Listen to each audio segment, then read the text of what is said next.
Kita masuk hadis selanjutnya. Ini hadisnya bagus juga. Ya, hadisnya bagus agar hidup kita selalu merasa bersyukur.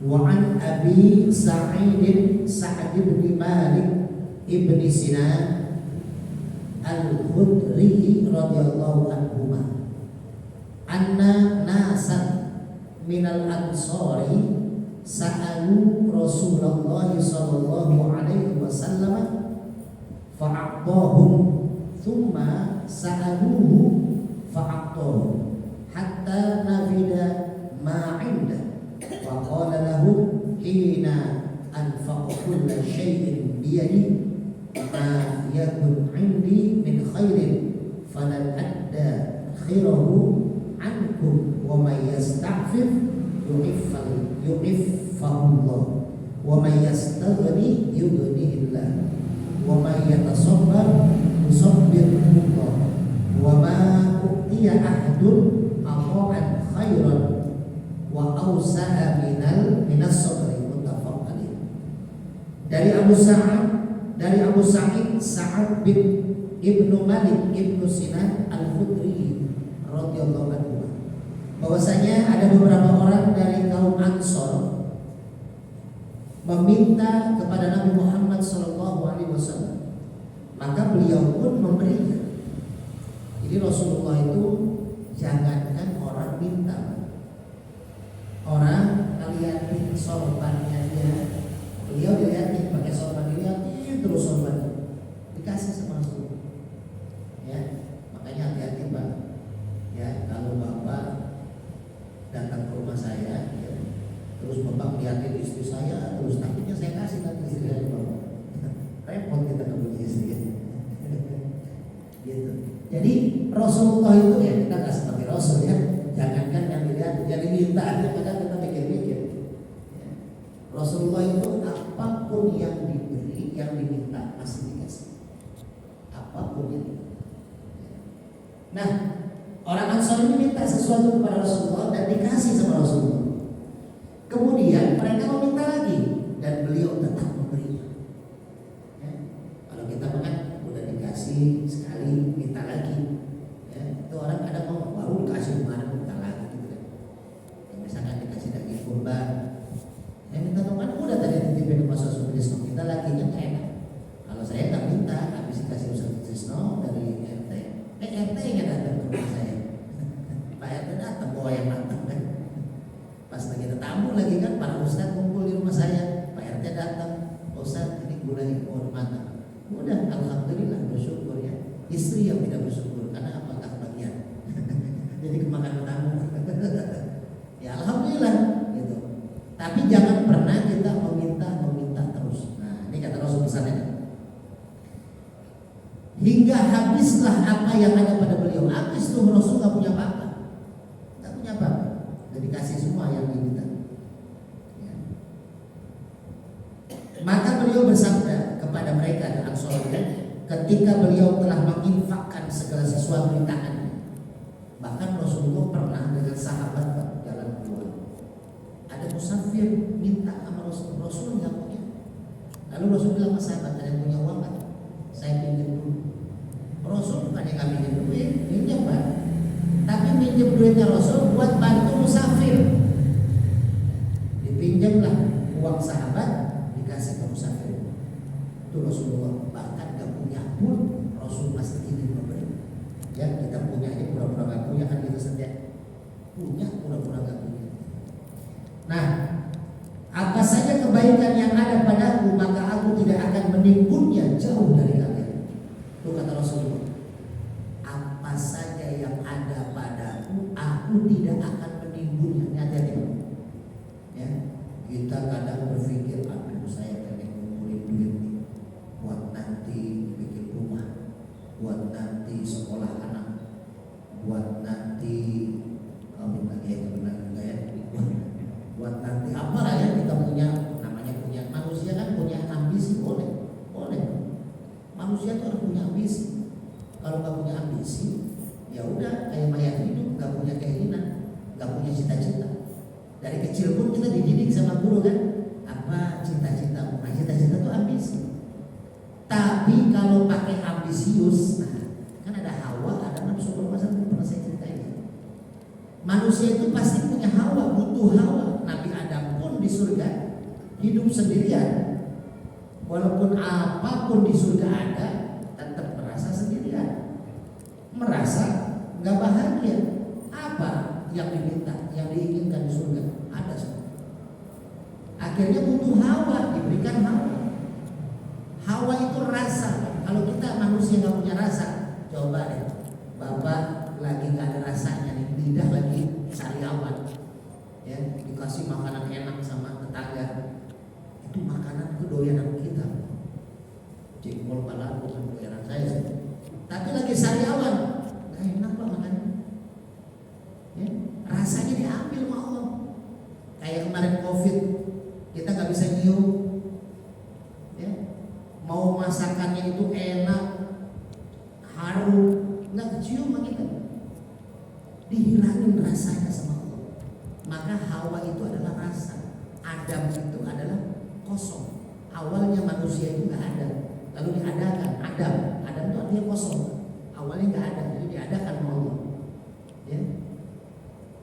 Nah, ketika Adam sudah diadakan dari kosong, kita pun tadinya nggak ada kan, jadi ada Adam. Setelah ada, maka kita butuh sesuatu. Apa? Kita butuh yang namanya pendamping. Hawa. Hawa itu pendamping. Hawa itu adalah rasa kita. Maka orang yang nggak punya rasa, nggak punya hawa, ya, dia akan malas-malasan, tidak ada motivasi. Makanya kenapa Islam menganjurkan untuk menikah agar punya motivasi. Coba orang yang belum menikah sama yang sudah menikah, beda Pak. Kerja kerasnya beda. Saya semalam kemarin represif lah sama anak istri ke Jakarta.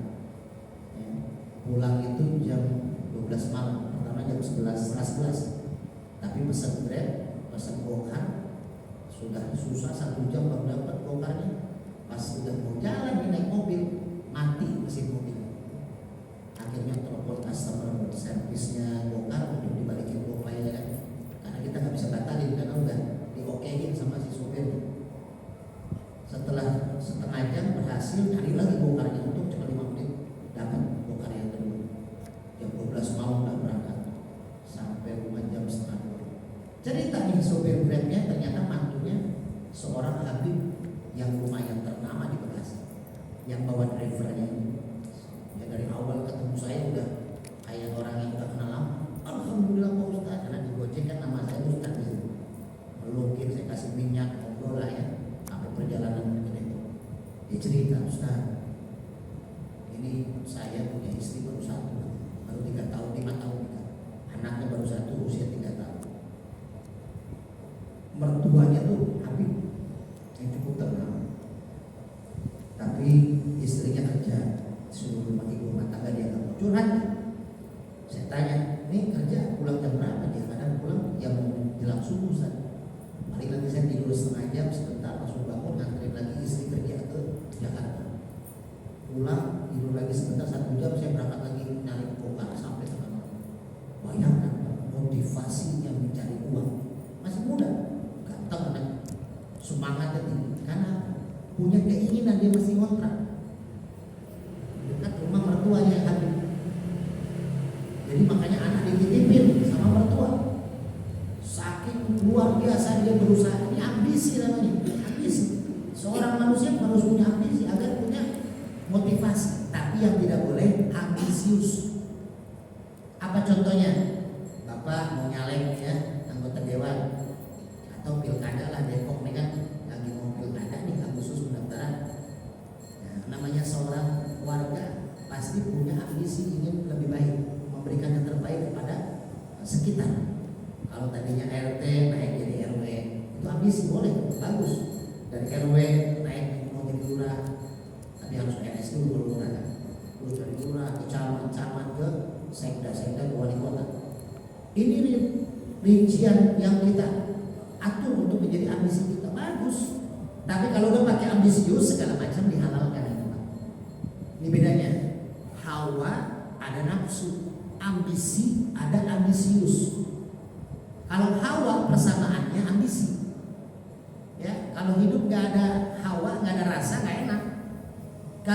tidak ada ambisi nggak enak. Ya, ini Ustaz kita nih punya ambisi, pengen punya cucu. Karena pengen punya anak lagi takut, kan gitu. Maksudnya pengen gendong bayi lagi takut kalau anak. Artinya pengen punya cucu. Alhamdulillah dapat cucu. Ambisi seorang kita manusia dan luar biasa sayangnya kita terhadap anak lebih sayangan kita terhadap cucu biasanya gitu. Nah, luar biasa Pak ambisi itu. Tapi kalau sudah dibarengi dengan nafsu, dengan ambisius, segala macam cara diwarnai, ya, akhirnya berusaha menjelek-jelekan pasangan yang satu dengan yang lain, bahkan memfitnah yang satu dengan yang lain. Saya selalu memberikan kepada teman-teman di Forum Ulama Kota Depok, walaupun ada teman kita yang memilih si A atau memilih si B, misalkan kita di A, terus teman-teman kita di B, udah kita saling menghargai. Karena semua calon itu sebenarnya niatnya baik. Insya Allah orang baik, niatnya baik. Nggak ada calon wali kota Depok yang niatnya untuk menghancurkan Depok, nggak ada. Pasti semua visi misinya baik, kan gitu baik. Semua baik visi misi. Tapi kalau dia sudah pakai ambisius, pengen menang, segala cara dilakukan dengan menjelekkan pasangannya lah, dengan memfitnah pasangannya lah, dengan memberikan strategi-strategi yang dilarang. Ini makanya kita harus bijak sebagai umat, sebagai warga.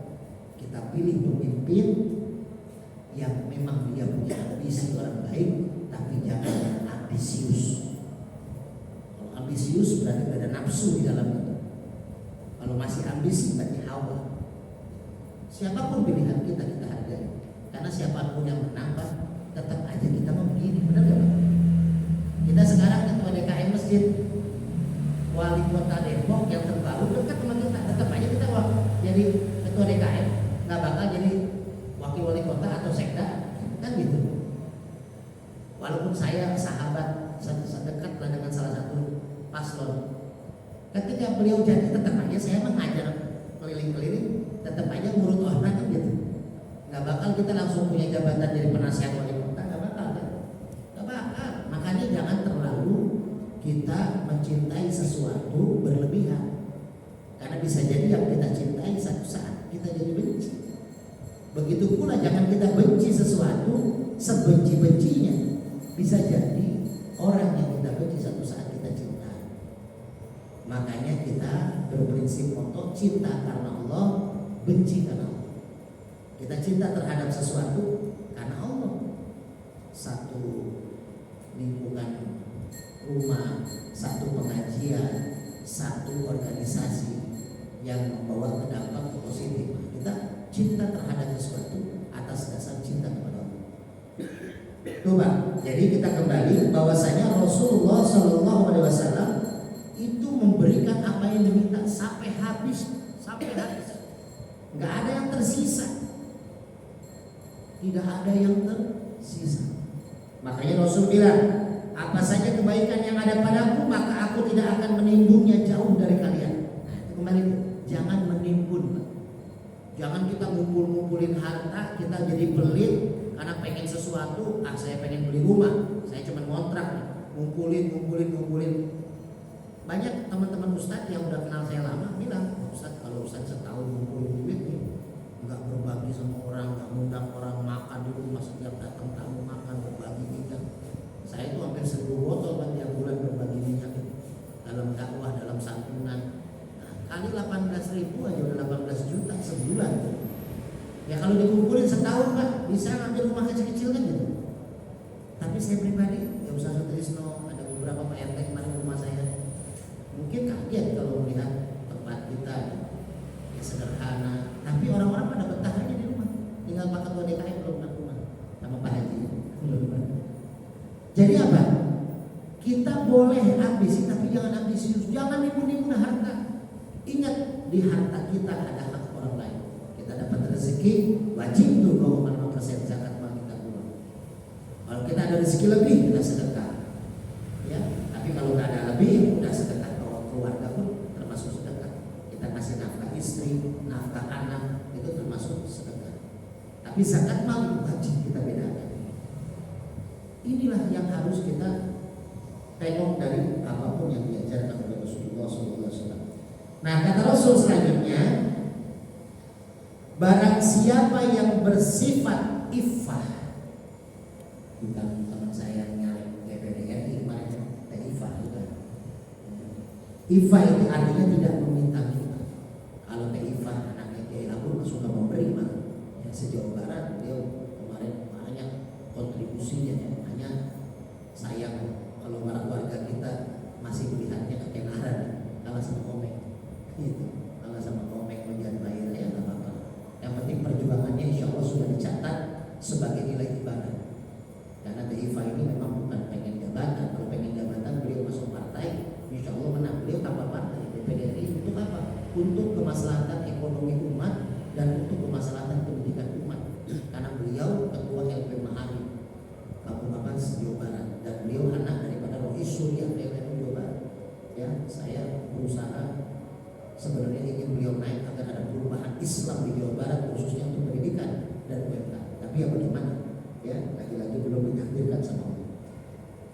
Tidak meminta-minta nih, jangan minta-minta, maka Allah akan menjadikannya orang yang bersih. Itu pertama Pak. Kalau kita tidak meminta-minta, ya bedakan Pak antara minta dengan negosiasi. Misalkan nih Pak, saya minyak crude ya, minyak alimah. Saya menawarkan ke para caleg, ayo siapa yang mau pesan minyak alimah nih, pakai foto. Nanti kalau udah pesen, karena dia juga ada berarti kontribusinya buat santunan anak-anak yatim yang ada dari hasil botol. Nah, saya pun diundang nanti sama dia untuk memberikan pengarahan minyak apa. Ada kiai di Sukmajaya, Kiai Senior, Kiai Sepuh. Beliau punya majelis itu sudah 30 tahun lebih. Ya. Dan anak-anak muridnya banyak yang udah jadi ustadz di Sukmajaya, Kiai Bambang. Majelis zikirnya tuh malam Jumat tuh penuh banget. Saya diundang sama beliau karena beliau borong minyak langsung beli minyak 50 botol langsung cash buat jamaah yang pada ziarah. Lalu saya minta untuk diterangkan orang ini. Antusias seorang kiai memberikan motivasi.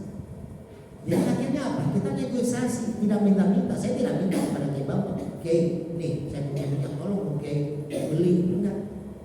Saya punya di online pun nggak ada. Kalau mau beli tinggal WA kita kirim. Gitu. Pak Wakil Wali Kota ketika bareng sama saya berdakwah 7 bulan yang lalu, Ustaz saya pesen minyak dong pakai foto saya. Beliau yang minta, bukan saya menawarkan. Kalaupun saya menawarkan jatuhnya bisnis, saling menguntungkan kan gitu. Jadi makanya bedakan antara meminta-minta dengan bernegosiasi. Bapak punya usaha UMKM. Bapak menawarkan usaha itu ke para pimpinan, ke para caleg, ke para anggota dewan, itu boleh. Karena kita warganya dia pemimpin kita. Masa kita punya usaha UMKM tidak dibantu oleh dia? Ya, jadi bedakan antara meminta dengan bernegosiasi. Maka Allah akan menjadikan orang bersih, Pak. Kalau kita tidak minta-minta, Allah akan jadikan kita bersih.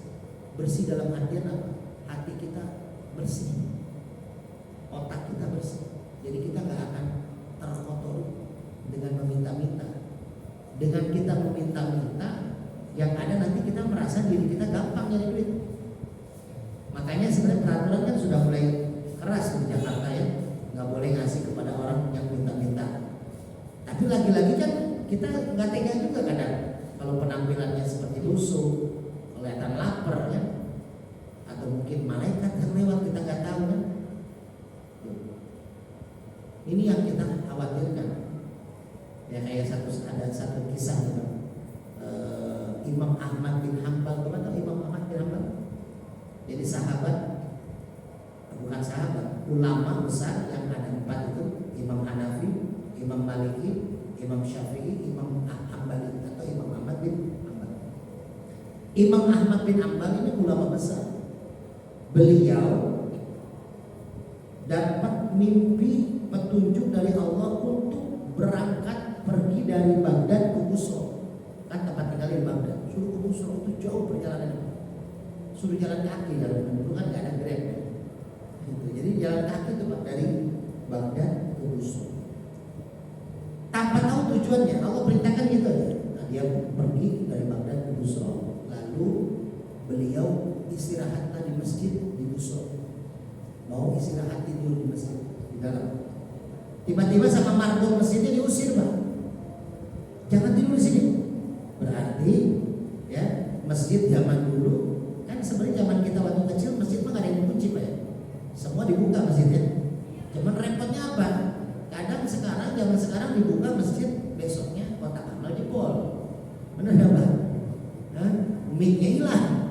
Jadi makanya DKM serba salah. Mau dibuka takut ada yang hilang, mau ditutup sebenarnya nggak tega juga sama orang yang musafir mau sholat malam gitu.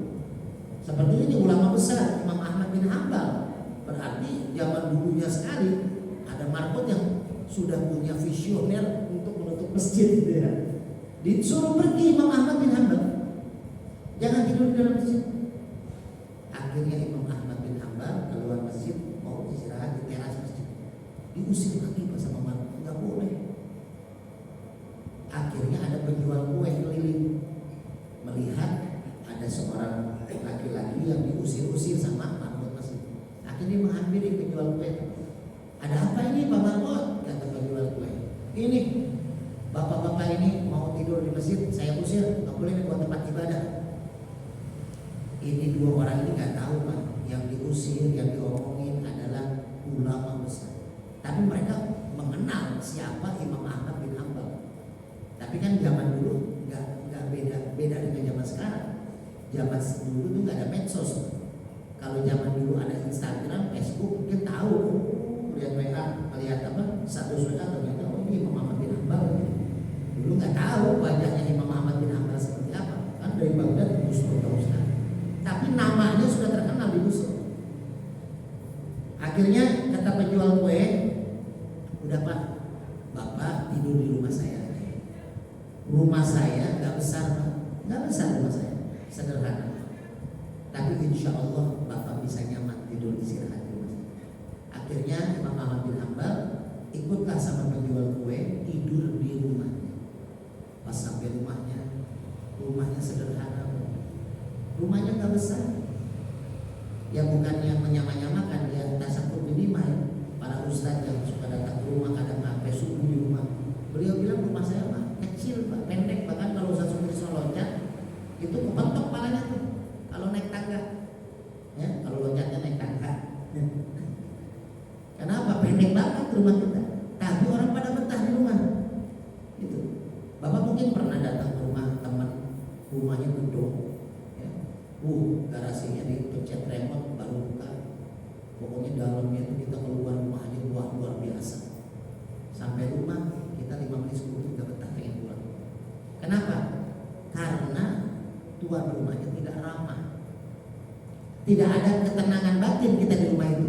Apalagi ada tulisan awas ada anjing galak. Padahal nggak ada anjingnya. Berarti yang punya rumahnya galak.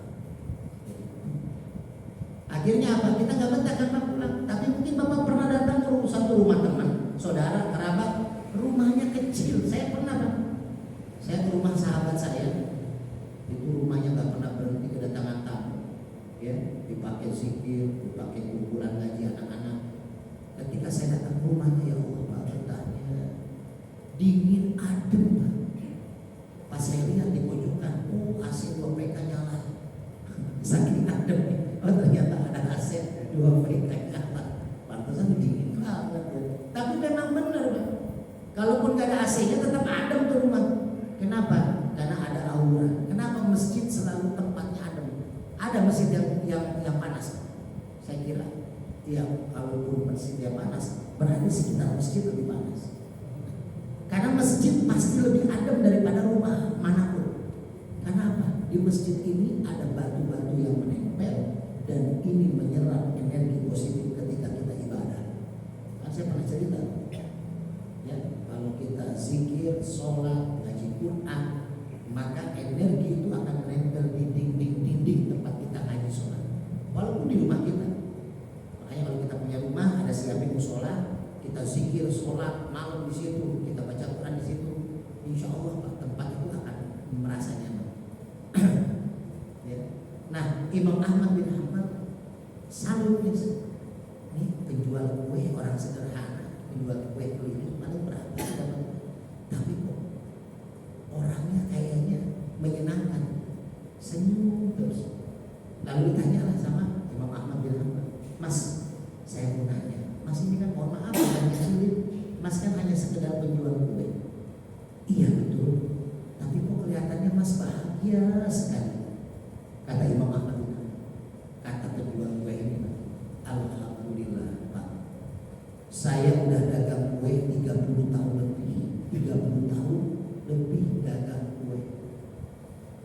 Dan saya mengamalkan amalan istighfar tiap hari gak putus sampai 30 tahun. Cuma ngamalin istighfar. Astagfirullahaladzim, astagfirullahaladzim. Itu aja amalannya. Minta ampun sama Allah. Enggak minta yang lain, enggak zikir yang lain. Cuma astagfirullah, minta ampun, minta maaf. Itu aja dilakukan. Rasulullah enggak putus 100 kali sehari baca istighfar. Padahal Rasulullah enggak punya dosa. Dosanya bahkan kalau ada pun zaman lalu yang sekarang dan akan datang sudah diampuni oleh Allah Subhanahu wa ta'ala. Tapi Rasulullah tetap baca istighfar sehari 100 minimal. Nah kita berapa kali? Paling sholat maghrib aja 3 kali, sama sholat isya 3 kali. Baca istighfar perbanyak. Kalau kita dari azan ke qomat atau sunnah qobliyah masih menunggu waktu azan atau qomat, kita baca astagfirullah, astagfirullah, astagfirullah, sambil kita menyesali perbuatan dosa kita, khilaf kita. Kalau Allah sudah memaafkan kita, kita gak minta Allah kasih. Kita waktu di perut ibu kita gak minta sama Allah apa-apa. Tapi dikasih sama Allah, keluar mata bisa lihat, kuping bisa dengar, tangan bisa megang, kaki bisa jalan, lidah bisa merasakan sesuatu. Itu yang tidak kita minta. Bahkan 4 bulan di kandungan Allah sudah menyiapkan kita di Lauhil Mahfuz. Apa? Ajal kita kapan, rezeki kita bagaimana, jodoh kita siapa, sudah dikasih sama Allah 4 bulan kandungan kita di perut ibu kita. Yang nggak kita minta Allah udah kasih. Gimana yang kita minta? Tapi kalau pengen dikasih sama Allah yang kita minta, ya kita kembali kepada surat Al-Fatihah, Iyyaka na'budu wa iyyaka nasta'in. Ibadah dulu baru kita minta tolong. Minta maaf dulu kalau kita punya salah sama orang tua, kita minta apapun sama orang tua, maaf orang tua kasih. Kalau kita punya salah terhadap bos kita, pimpinan kerjaan kita punya salah, kita kasbon juga berat kita dikasih. Tapi kalau kita dimaafkan, nggak punya salah, dianggap sama pimpinan kita, malah kita ditawarin kebon, kamu nggak kebon bulan ini, tawarin. Kenapa? Karena orang-orang yang hatinya sudah bersih, tadi kan sering memberikan kepada orang lain, bersih hatinya dan membaca istighfar, diampuni, maka Allah akan berikan apapun yang dia minta. Bahkan yang tidak dia minta, Allah lebih tahu kebutuhan kita. Bahkan Allah tahu keinginan kita. Makanya kata penjual kue, saya sudah 30 tahun lebih, semua yang saya minta dikasih sama Allah dengan saya mendawamkan istighfar. Cuma satu keinginan saya yang tidak dikabulkan Allah. Cuma satu. Selama 30 tahun semua yang diminta diberi Allah. Bahkan dia merasa bahagia hidup keluarganya, dia merasa rezekinya berkah halal. Berkah loh Pak. Banyak itu belum tentu berkah.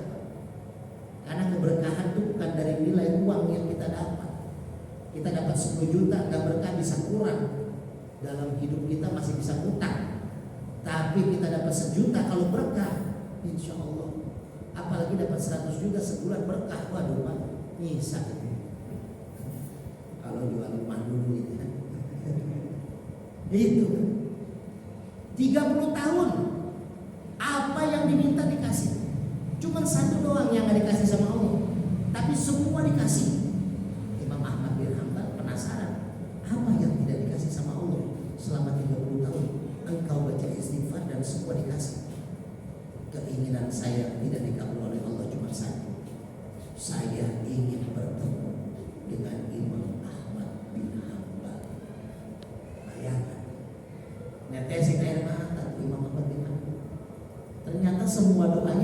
sama Allah. Bukan hanya bertemu, Imam Ahmad nginep di rumah beliau. Bayangin Pak, Bapak misalkan nih kagum sama Habib Rizik, pengen Bapak ketemu sama Habib Rizik misalkan. Tiba-tiba ya ada datang musafir ke Masjid Al Hidayah, ya satu sisi pengen banget nih ngefans sama Habib Rizik misalkan. Teman ngefans sama Habib Rizik apa sama Kiai Pak? Oh, lagi rame saya pancing ya. Jangan ribut-ribut lah. Lagi ikutin gitu. Nah, sama Habib Rizik tuh pengen banget ketemu ngefans lah. Tiba-tiba datang nih habis sholat Jumat di sini Ustaz Ziso yang ceramah. Pak Ustaz, maaf, boleh saya numpang ngopi di rumah Pak Ustaz? Saya habis perjalanan jauh nih, belum ngopi. Oh, maka datanglah ke rumah Ustaz Ziso. Ya, dia pakai masker, pakai sorban. Ternyata setelah ngopi dia buka maskernya Habib Rizik yang numpang ngopi di rumah Ustaz Rizik. Senang gak kira-kira? Senang. Ya, itulah Pak. Gimana coba si penjual kue 30 tahun mengidamkan pengen bertemu dengan Imam Ahmad bin Hanbal. Dia menyangka istighfar dia semua diijabah kecuali satu, tidak bertemu dengan Imam Ahmad bin Hanbal. Ternyata Allah bukan hanya pertemukan, tapi Imam Ahmad nginep di rumah beliau. Tuh. Jadi Bapak, inilah bacaan istighfar. Perbanyak Pak, apalagi kalau kita usianya udah di atas 63, udah dapat bonus tuh Pak. Rasul 63 Pak, kalau Bapak 63 satu hari, nah berarti udah lebih satu hari tuh Pak. Kalau umur Bapak 62 tahun 11 bulan 29 hari, nah berarti sehari lagi tuh Pak.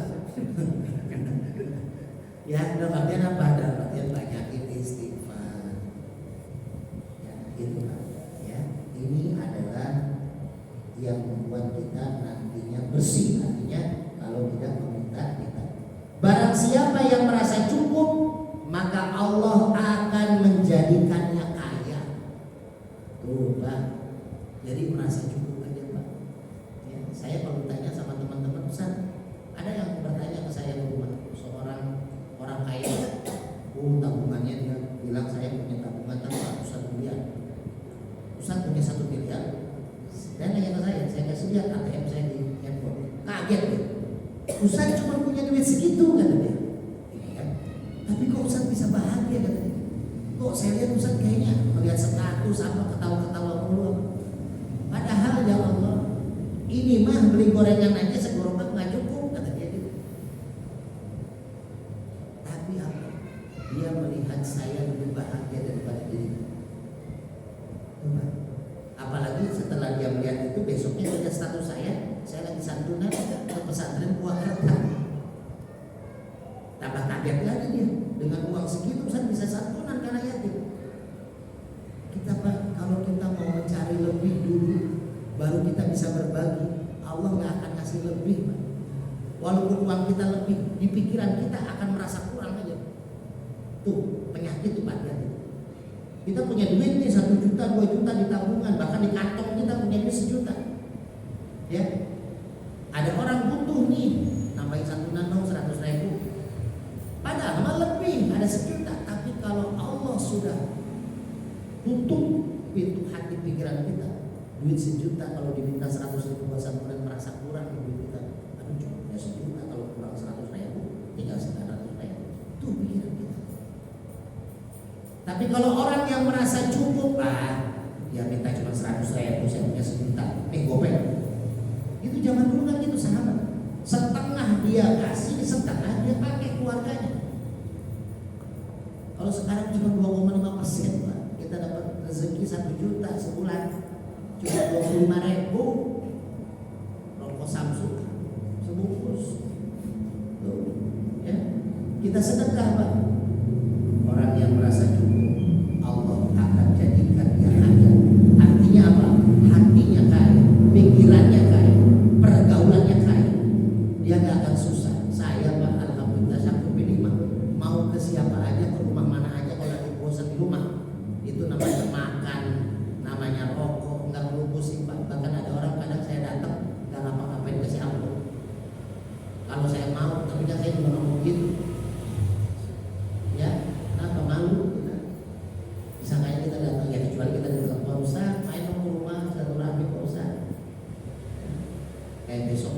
dari siang sampai tengah malam di Beijing. Ketua umum Formula minta rahmat dan terapi beberapa temannya. Jadi kita terapi Pak. Saya walaupun di panggung itu ceramah di masjid besar, saya ceramah. Ketika ada pasien datang, ya saya urut. Kakinya yang sakit, kakinya saya urut. Nggak malu kita. Oh Ustaz, ketua bidang dakwah Forum Ulama Kota Depok, ceramah di Atohir, ceramah di Masjid Jakarta, gini-gini. Tapi menurut orang, iya, insya Allah itu halal. Karena saya tidak pernah minta juga dari mulut. Nggak pernah saya tanya Ustaz Sutris. Ada yang mulut, emang pada bayar semua. Lebih banyak yang nggak bayar, Pak. Tapi apa saya pernah tolak orang-orang yang minta terapi? Enggak. Allah nanti yang bayar. Termurah kita kalau minta uang dari orang yang berobat ke kita. Tapi banyak pula yang kita nggak minta, orang itu masih jauh lebih besar. Ada yang ngasih sama saya terapi 1 juta, ada yang ngasih 5 juta, padahal cuma di terapi. Kemarin subuh, saya minggu subuh ceramah di masjid. Tadi malam minggunya ceramah Muharram di Masjid Al-Mumin, atau minggu subuhnya di Masjid Al-Hikmah, giring-giring semuanya. Itu ketika selesai subuh kajian saya, ada 2 orang jamaah, yang satu manajer PDAM Kota Depok, yang satu lagi dosen UI. Rumahnya gedung-gedung, langsung minta didatengin rumahnya, karena yang PDAM ini kakaknya sakit perempuan. Kalau yang dosen ini dia yang sakit. Padahal saya ada janji harus ada acara pawai Muharram dan bazar minyak Al-Hikmah di Masjid Al-Taufik Harjamukti, tapi saya nggak jadi. Karena dari mulai kelar ceramah jam 7 pagi, saya ngobatin dua rumah sampai jam 9 pagi. Tapi ternyata minyak saya bawa 100 botol, laku 83 botol dibeli sama 2 orang. Yang satu beli 41 botol, karena kan buat terapi. Memang penyakit berat. Itu minimal saya sarankan untuk ngambil 41 botol, 41 botol. Dan saya nggak pernah nagih. Bahkan pusat minta nomor rekening, saya mau bayar, udah santai aja, langsung dibayar cash sama dia. Itu rezeki Allah cukupkan kalau kita merasa cukup. Yang terakhir, ya, barang siapa yang berusaha untuk sabar, maka Allah akan menjadikannya seorang penyabar. Tidak ada orang yang diberi karunia yang paling baik dan paling luas daripada kesabaran. Hadis riwayat Bukhari Muslim.